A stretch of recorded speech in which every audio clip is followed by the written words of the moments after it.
खासदार सुप्रिया सुळे यांना मराठा आंदोलकांनी घेराव घातलेला आहे। मराठा आंदोलक मनोज जरांगे पाटील यांना भेटून सुप्रिया सुळे निघत असताना आंदोलकांनी आझाद मैदानावर सुप्रिया सुळे यांना घेरलंय। तर सुप्रिया सुळे यांच्या समोरच शरद पवार यांच्या विरोधात घोषणाबाजी देण्यात आलेली आहे। हे दृश्य आपण बघतोय, जरांगेंना भेटून निघत असताना सुप्रिया सुळे यांना घेराव घातलेला आहे आणि यावेळेला शरद पवार यांच्या विरोधात घोषणाबाजी करण्यात आलेली आहे। सुप्रिया सुळेंना अनेक प्रश्नांची सरबत्ती यावेळेला मराठा आंदोलकांनी केल्याचं पाहायला मिळालं। ही दृश्य आपण बघतोय, ज्यावेळेला सुप्रिया सुळे मनोज जरांगे पाटील यांना भेटून निघत होत्या त्यानंतरची ही दृश्य।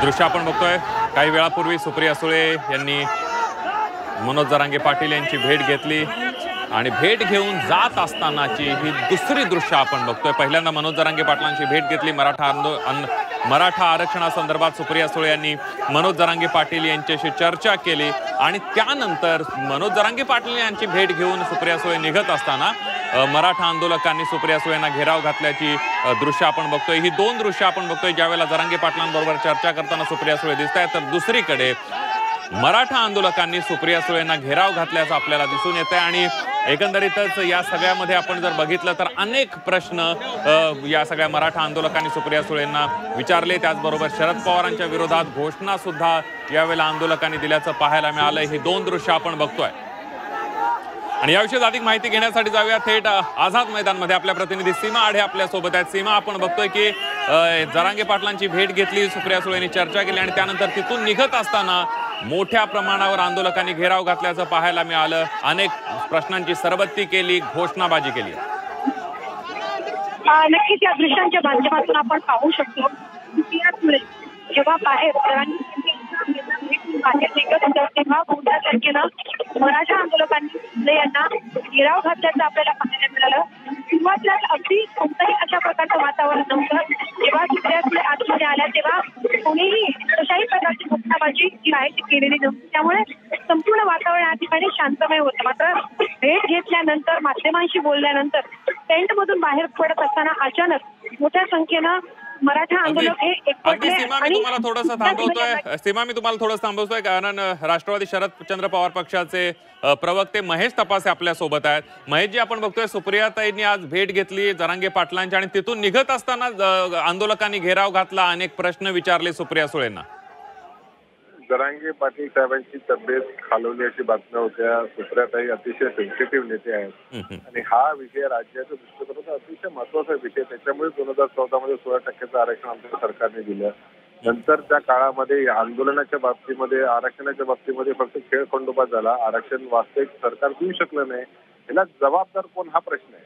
आता जरांगे पाटील साहेबांनी त्यांची भूमिका स्पष्ट केली, त्याच्यानंतर वास्तविक पहिल्या दिवसापासून मी सांगतोय की हा प्रश्न लोकसभेमध्ये जोपर्यंत रिझर्वेशनची मर्यादा 50% वाढवत नाही तोपर्यंत हा मार्गी लागणार नाही। आता लोकसभेत तुमच्याकडे पूर्ण मेजॉरिटी, महाराष्ट्रात तुमच्याकडे पूर्ण मेजॉरिटी, का वाढवत नाही हा माझा प्रश्न आहे ना। सुप्रिया सुळेंनी हाच प्रश्न विरोधी पक्षाच्या नेत्याच्या भूमिकेतनं मांडला की तुम्ही आरक्षणाची मर्यादा वाढला। पवार साहेबांनी तीच भूमिका मांडली आणि सुप्रियाताईंच्या बाबतीमध्ये समजा आंदोलकांचा राग आला असेल ठीक आहे ना, त्यांच्या भूमिकेशी आम्ही म्हणजे समजू शकतो, ते रागात आहे, त्याच्यामुळे आम्हाला काय वाईट वाटायचं काही कारण नाही। सुप्रियाताईंना माहिती होतं की जीवाचा धोका असू शकतो, पोलिसांनी नको जाऊ म्हणून सांगितलं, तरी देखील जरांगे पाटील साहेबांची तब्येत विचारपूस करण्यासाठी त्या आंदोलनामध्ये मराठा समाजाला कुठेतरी आरक्षणाचा आधार मिळावा ही भूमिका राष्ट्रवादी शरदचंद्र पवार साहेबांची असताना सुप्रियाताई त्या ठिकाणी गेल्या। परंतु एकच प्रश्न मी परत सांगतो की लोकसभेमध्ये तुम्हाला 50% मर्यादा वाढवावी लागेल, अन्यथा हा मार्गी लागणार नाही आणि भारतीय जनता पार्टी फक्त खेळ करते। अगदी महेश तपासेजी, पोलिसांकडून जरी सांगण्यात आलं होतं की जाऊ नका, धोका निर्माण होऊ शकतो, तरीही सुप्रिया सुळे गेल्या, एक जोखीम पत्करल्याचं तुम्ही म्हणताय। स्वाभाविक आहे ना, कारण ते महाराष्ट्र राज्यामध्ये पवार साहेबांनी अनेक समाजाला न्याय देण्याचं काम केलं। या बाबतीत देखील आमची पहिल्यापासून म्हणजे एक तरी स्टँड पवार साहेबांचं बदली झालंय का, ज्यापासून आरक्षणाचा विषय आला त्यापासून त्यांनी स्टार्टिंग सांगितले की लोकसभेमध्ये तुम्ही आरक्षणाची मर्यादा वाढवणं हा पंतप्रधानांच्या अधिपत्यामध्ये आहे, त्यांच्याकडे बहुमत आहे, त्यांच्याकडे राज्यात बहुमत आहे, का करत नाही। अगदी अगदी अगदी अगदी शरद पवार साहेबांनी सुद्धा हाच मुद्दा मांडलेला आहे. महेश तपासे, धन्यवाद, तुम्ही झी 24 तासशी बोललात त्याबद्दल. आपल्यासोबत राष्ट्रवादी शरदचंद्र पवार पक्षाच्या नेत्या विद्या चव्हाण आहेत. विद्याताई, आपण बघतोय सुप्रिया सुळे यांनी जरांगे पाटलांची भेट घेतली, त्यांच्या तब्येतीची विचारपूस केली, मात्र तिथून निघत असताना आंदोलकांनी घेराव घातला, काही प्रश्न सुप्रिया सुळेंना विचारले, शरद पवारांच्या विरोधात घोषणाबाजी केली. विद्याताई, नाही, ह्याच्यामध्ये लोकांचा राग आपण समजून घेतला पाहिजे, कारण अत्यंत कठीण परिस्थितीमध्ये महाराष्ट्राच्या कानाकोपऱ्यातनं मराठा आंदोलक मुंबईपर्यंत आलेले आहेत आणि ज्या परिस्थितीमध्ये त्यांना राहायला लागतंय, म्हणजे तिथे ना टॉयलेटची व्यवस्था ना पाण्याची व्यवस्था, कारण किती व्यवस्था केली तरी ती अपुरी पडते. आणि म्हणून जरांगे हे आता जरांगे पाटील साहेब उपोषणाला कितीदा बसले, 8व्या का 9व्या वेळा बसलेले, कितीदा उपोषण करायचे. त्याच्यापेक्षा संसदेमध्ये ही मर्यादा जी आहे 50% जे इंदिरा सहानी यांच्या केसमध्ये जी मर्यादा घातलेली आहे ती मर्यादा आपण सहज हटवू शकतो. परंतु ते हटवण्याचं काम भाजपचं आहे, कारण केंद्रामध्ये त्यांची मेजॉरिटी आहे. भाजप वर्सेस मराठा अशी जी भांडणं लावायचं काम झालंय ते ताबडतोब थांबवलं पाहिजे. त्याच्यामुळे मराठा आंदोलकांमध्ये तीव्र राग आहे आणि तो राग असणं स्वाभाविक आहे की आमचा नेता इतक्यादा तुमच्याकडे येतो आणि तुम्ही जर का व्यवस्थित त्याला रिस्पॉन्स देत नसाल तर कुठल्याच नेत्याने येऊ नये अशी त्यांची भूमिका असणं हे अगदी अगदी अगदी विद्याताई, लोकसभेमध्ये हा निर्णय घ्यावा असं शरद पवार म्हणाले होते आणि त्यानंतर अजित पवारांनी उत्तर दिलं की जे असा सल्ला देत आहेत ते अनेक वर्ष लोकसभेमध्ये होते, केंद्रीय मंत्री होते. अजित पवारांना हे माहिती पाहिजे, अजितदादांना, की मंडल आयोगाचं अंमलबजावणी शरद पवार साहेबांनीच केली. 27% आरक्षण हा शरद पवारांनीच दिलेला आहे आणि म्हणूनच मिळालेलं आहे. शरद पवार साहेब कधीही ते पूर्णपणे पुरोगामी महाराष्ट्रामध्ये असे मुख्यमंत्री आहेत की ज्यांनी शाहू महाराजांच्या पावलावर पाऊल ठेवून वाटचाल केलेली आहे. आरक्षणाला कधीही शरद पवार साहेबांनी विरोध केलेला नाहीये. मंडल आयोगाचं 27% आरक्षण पवार साहेबांमुळेच मिळालेलं आहे. हे अजितदादांनी कधीही विसरता कामा नये. अगदी विद्याताई, धन्यवाद, तुम्ही झी 24 तासशी बोललात आणि पक्षाची भूमिका मांडली त्याबद्दल. आपण बघतोय आताच्या घडीची एक सगळ्यात महत्त्वाची बातमी ही दृश्य आहेत आझाद मैदानावरची. सुप्रिया सुळे या मनोज जरांगे पाटील यांना भेटून ज्या वेळेला निघत होत्या आझाद मैदानावरून त्यावेळेला मराठा आंदोलकांनी सुप्रिया सुळे यांना घेराव घातल्याचं पाहायला मिळालं.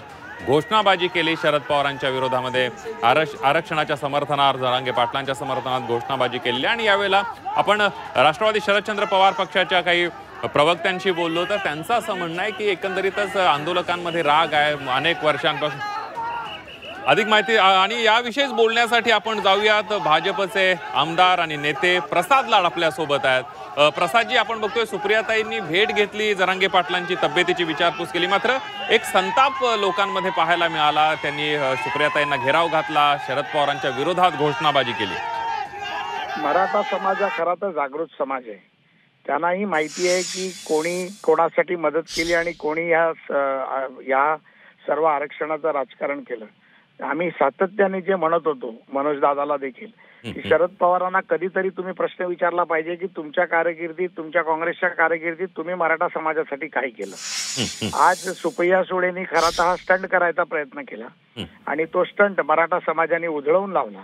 मला वाटतं की समाजाच्या या आंदोलनाचं, समाजाच्या या मागणीचं खऱ्या अर्थाने आपण समर्थन केलं पाहिजे, त्यासाठी लढलं पाहिजे, ना की त्याचं राजकारण करून स्टंट केला पाहिजे. मला खरं तर आपण हा प्रश्न म्हटला ते आपल्याच माध्यमातून कळलं, याची सत्य परिस्थिती मी अजून पाहिलेली नाहीये. परंतु समाजामध्ये जो रोष आहे आणि समाजामध्ये जो जागृतपणा आता निर्माण झालाय या बाबतीत समाजाची प्रतिक्रिया असू शकते. त्या बाबतीत अजून सत्य काही पाहून मगच त्यावर अजून काही प्रतिक्रिया देणं योग्य राहील. अगदी प्रसादजी, धन्यवाद, तुम्ही झी 24 तासशी बोललात त्याबद्दल. आपण बघितलं भाजपचे आमदार प्रसाद लाड आपल्या सोबत होते आणि एकंदरीत सुप्रिया सुळे यांना जो घेराव घालण्यात आलेला आहे त्या संदर्भात त्यांनी राष्ट्रवादीकडे बोट दाखवले. आणि याविषयीच बोलण्यासाठी आपल्यासोबत राष्ट्रवादी शरदचंद्र पवार पक्षाचे प्रदेशाध्यक्ष शशिकांत शिंदे आहेत. शिंदेजी, आपण बघतोय सुप्रियाताईंनी भेट घेतली जरांगे पाटलांची, मात्र तिथून निघत असताना कार्यकर्त्यांच्या, आंदोलकांच्या रोषाचा सामना या ठिकाणी करावा लागला सुप्रियाताईंना. त्या ठिकाणी घेराव घालण्यात आला, शरद पवारांच्या विरोधात घोषणाबाजी करण्यात आली. शशिकांतजी, एक तर या आंदोलनाच्या बाबतीमध्ये गांभीर्याने सगळ्यांनी घेणं गरजेचं आहे. सुप्रियाताई आज मनोज जरांगे पाटलांना भेट द्यायला गेला. याचा अर्थ की एक संसद कार्य करणाऱ्या प्रतिनिधी म्हणून आणि या महाराष्ट्रातल्या असलेल्या या सर्व लोकांच्या प्रश्नाच्या संदर्भातून त्यांची चौकशी आणि भेट देण्यासाठी गेल्या. आता हे गेल्यानंतर लोकप्रतिनिधीच्या बद्दलचा जसं माझं म्हणणं आहे की तिसरा दिवस आहे, हळूहळू लोकप्रतिनिधीबद्दलचा जो रोष आहे तो वाढण्याचा संदर्भ. तिकडे आलेले काही कोणत्या पक्षाचे नाहीत, ते वेगवेगळ्या प्रकारच्या विचाराचे असतात. आणि आता गेल्या काही दिवसापासून बघितलं असेल, आम्ही एकमेकावर आरोप प्रत्यारोप करण्याच्या बाबतीमधला प्रयत्न करतोय. खरं काम हे सोडवायचं कोणी पाहिजे सत्तारूढ पक्षाने. 2-4 महिन्यापासून अगोदरच जरांगे पाटलांनी सांगितलं तर मी अमुक तारखेला मोर्चा घेऊन तिथे येणार आहे. आता तो येईपर्यंत यांनी त्यांना अटेंड केलं नाही, कोणी त्यांच्याशी चर्चा केली नाही. त्याच्यावर चर्चा आता इथे आल्यानंतर मग आता विरोधी पक्षाची भूमिका काय, ओबीसीतून द्यायचं का नाही द्यायचंय, पवार साहेबांनी असं त्यावेळेला का दिलं नाही, या बातम्या सोशल मीडिया आणि सगळीकडे पेरल्या त्यावेळेला चर्चेला येतात. आपोआप त्यातल्या काही लोकांच्या भावना तीव्र होऊ शकतात. अगदी शशिकांत शिंदेजी, भाजपच्या आमदारांचं असं म्हणणं आहे, प्रसाद लाड काही वेळापूर्वी आपल्यासोबत बोलत होते, त्यांचं असं म्हणणं आहे की लोकांना माहित आहे की मराठा आरक्षणाचा मारेकरी कोण आहे आणि त्याचमुळे हा रोष निर्माण झालाय. असं आहे की बरं आम्ही मारेकरी आहोत, तुम्ही सेवेकरी आहात तर निर्णय देऊन टाका ना, कोणी अडवलंय. आता 10 वर्ष तुम्ही अगोदर पूर्वीच्या तुमच्या पण क्लिपा बघितल्या की आल्या राज्याला अधिकार आहे, प्रत्येक लगेच आम्ही आरक्षण देऊ शकतो आणि मग आम्ही असं करू शकतो. ठीक आहे, आम्ही काय चूक केली असं तुम्ही म्हणत असाल, मान्य करतोय, असं तुम्ही म्हणत असाल, चर्चा करतोय, तुम्हाला कोणी अडवलंय?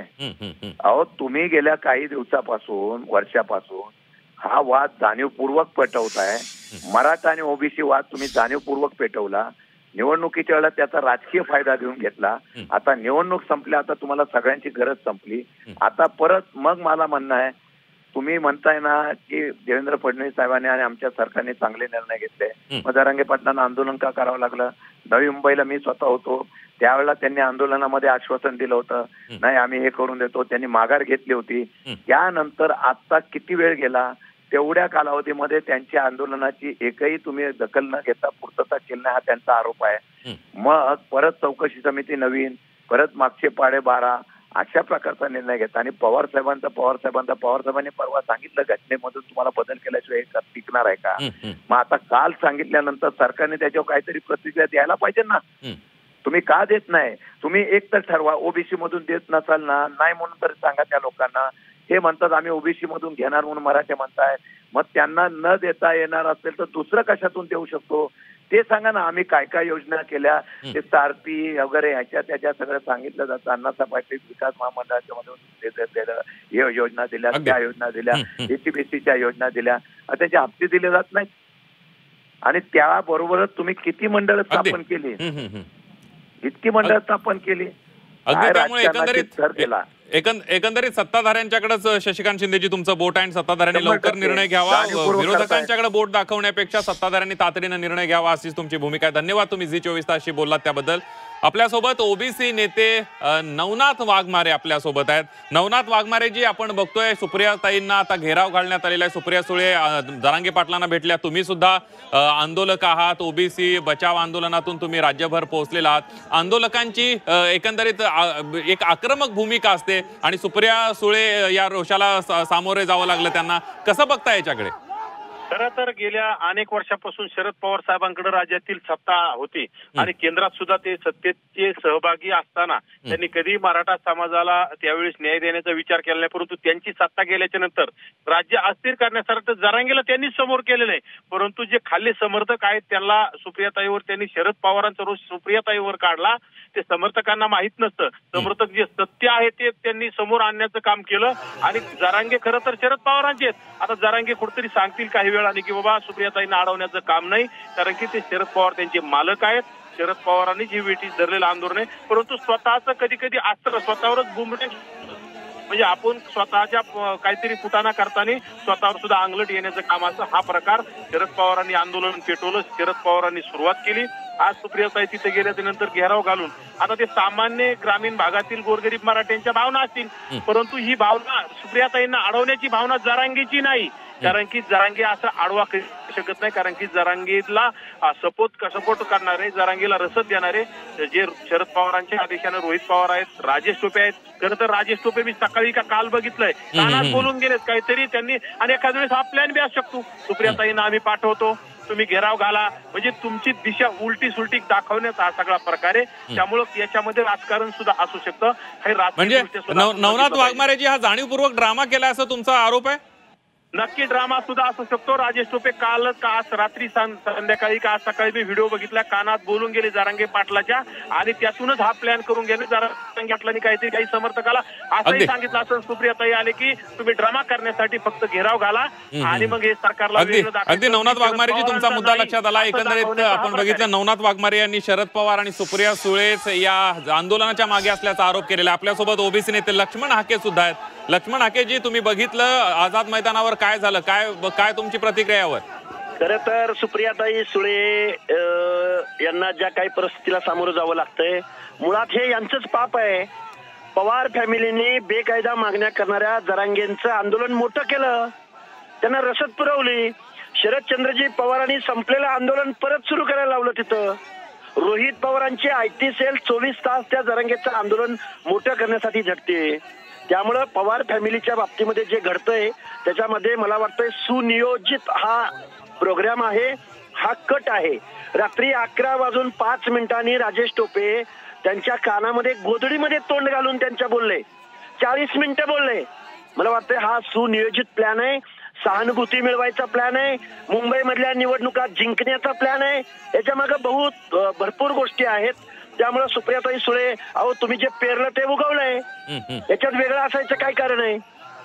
अगदी तुमचे सहकारी नवनाथ वाघमारे काही वेळापूर्वी आपल्याशी बोलत होते. नवनाथ वाघमारेंचं असं म्हणणं आहे की जरांगे पाटलांच्या, नवनाथ वाघमारेंचा खरं तर गंभीर आरोप आहे, जरांगे पाटलांच्या आंदोलनामागे शरद पवार आणि सुप्रिया सुळेचा आहे, त्यांचा असा आरोप आहे. अहो पवार फॅमिली, मला सांगा, शरद पवार स्वतः त्या आंदोलनाला भेट दिली. त्यांनी त्यांचा बजरंग सोनवणे नावाचा खासदार रात्रंदिवस गाड्या पुरवा, माणसं पुरवा, झेंडे लावा, रॅलीमध्ये जावा, आणि मग सुप्रियाताई सुळेंच्या बाबतीत तेच कार्यकर्ते असं कसं वागतात? हे ठरवून आहे, हे प्लॅनड आहे. महाराष्ट्रामधलं आपली गेलेली पत ही परत मिळवण्यासाठीची ही धडपड आहे त्यांची. याच्यामध्ये हे असं कुठं काही नाही. जी माणसं पवारांनी आणली, जी माणसं बजरंग सोनवणेंनी आणली, तीच माणसं सुप्रियाताई सुळेवर कसं काय हल्ला करतात? हे मला वाटतंय महाराष्ट्राला वेड्यात करण्याचा हा प्रकार आहे.